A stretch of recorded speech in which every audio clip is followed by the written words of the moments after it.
Students, आज का हमारा टॉपिक है डिस्क्राइबिंग अ सेट, यानी किसी भी सेट को कैसे डिस्क्राइब किया जाता है, किस तरह से लिखा जाता है, वो आज हमने पढ़ना है। तो स्टूडेंट्स, सेट क्या होता है? Set is collection of well defined distinct object. Distinct का मतलब होता है मुख्तलिफ, और वेल डिफाइंड डिस्टिंक्ट ऑब्जेक्ट्स के जो कलेक्शन है उसको हम क्या कहते हैं मैथमेटिक्स में? उसको सेट कहते हैं। तो आज हम पढ़ेंगे कि किसी भी सेट को किस तरह से लिखा जाता है। स्टूडेंट्स, इस कॉन्सेप्ट को समझने के लिए हम एक एग्जाम्पल से स्टार्ट करते हैं। फॉर एग्जाम्पल, आप इसमें मौजूद रेनबो कलर्स को एक सेट की नोटेशन में या सेट फॉर्म में लिखना चाहते हैं इन कलर्स को, तो किस तरह से लिखा जाएगा इसको हम देखते हैं। सबसे पहला तरीका हम पढ़ते हैं, उसको कहेंगे लिस्टिंग या टेबुलर मेथड। लिस्टिंग या टेबुलर मेथड जैसे कि नाम से जाहिर है, लिस्टिंग का मतलब लिस्ट की शक्ल में लिखना, इसको टेबुलर मेथड या रूस्टर फॉर्म भी कहते हैं। इस मेथड में हम एलिमेंट्स को कुछ इस तरह से लिखते हैं। एलिमेंट्स किसको कहेंगे? जो सेट के अंदर, जैसे ये रेड लिखा हुआ है, रेड एक एलिमेंट है, ऑरेंज दूसरा एलिमेंट है, येलो तीसरा एलिमेंट है, यानी सेट के रुकन को हम एलिमेंट कहेंगे। और लिस्टिंग या टेबुलर मेथड में कैसे लिखेंगे? सबसे पहले कर्ली ब्रैकेट से हम स्टार्ट करते हैं, फिर उसके बाद सारे एलिमेंट्स को, क्योंकि इस केस में हम रेनबो के कलर्स लिख रहे हैं इसलिए सारे कलर्स को लिखेंगे और हर कलर के बाद कॉमा लगाएंगे, और उसके बाद जब कलर्स ख़त्म हो जाएंगे या यूं कह लें कि एलिमेंट्स ख़त्म हो जाएंगे तो फिर हम यहाँ पे कर्ली ब्रैकेट क्लोज कर देंगे। तो इस मेथड को कहते हैं टेबुलर फॉर्म भी कहते हैं, लिस्टिंग फॉर्म भी कहते हैं, या रूस्टर मेथड भी इसको कहते हैं। इसी तरह से एक और एग्जांपल देखते हैं।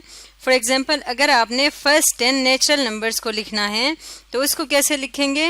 अगेन कर्ली ब्रैकेट स्टार्ट, फिर फर्स्ट 10 नेचुरल नंबर, जैसे आपको पता है नेचुरल नंबर 1 से स्टार्ट होता है। 1 2 3 4 5 6 7 8 9 और 10। तो फर्स्ट 10 नेचुरल नंबर्स का सेट इस तरह से लिखा जाएगा। और इसी तरह अगर मैं कहती हूँ कि फर्स्ट 100 नेचुरल नंबर्स का सेट लिखें तो वो कैसे लिखा जाएगा?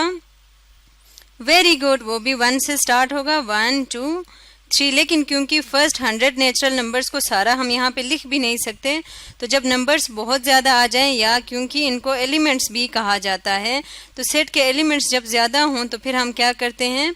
स्टार्ट के कुछ एलिमेंट्स लिखते हैं, फिर उसके बाद डॉट लगाएंगे, फिर कॉमा, और उसके बाद एंड के कुछ एलिमेंट्स लिखेंगे, जैसे कि 98 99 और 100।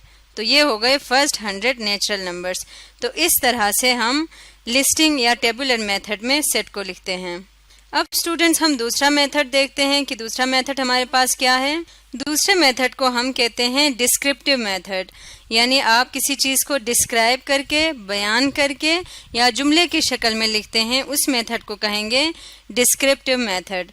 तो अगर हम इसी एग्जाम्पल को डिस्क्रिप्टिव मेथड में लिखेंगे तो हम कुछ इस तरह से लिखेंगे, set of colours in rainbow, यानी रेनबो में जितने कलर्स हैं उनका सेट।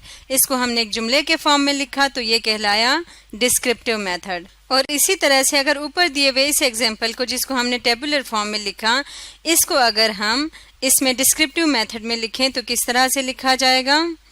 इसको हम लिखेंगे set of first 10 natural numbers. क्योंकि ये फर्स्ट 10 नेचुरल नंबर्स का सेट है तो हमने इसको एक सेंटेंस के फॉर्म में लिखा, यानी डिस्क्रिप्टिव मेथड में लिखा। इसी तरह से जो हमारे पास ये तीसरा एग्जाम्पल है, अगर हम इसको भी लिखते हैं तो ये हमारे पास लिखा जाएगा set of first 100 natural numbers. क्योंकि ये फर्स्ट 100 नेचुरल नंबर्स का सेट है तो इस तरह से लिखा जाएगा। तो स्टूडेंट्स, आज हमने पढ़ा कि किसी भी सेट को डिस्क्राइब करने किस तरह से किया जाता है। एक तो हमने पढ़ा है लिस्टिंग मेथड या टेबुलर मेथड, और दूसरा हमने पढ़ा है डिस्क्रिप्टिव मेथड को।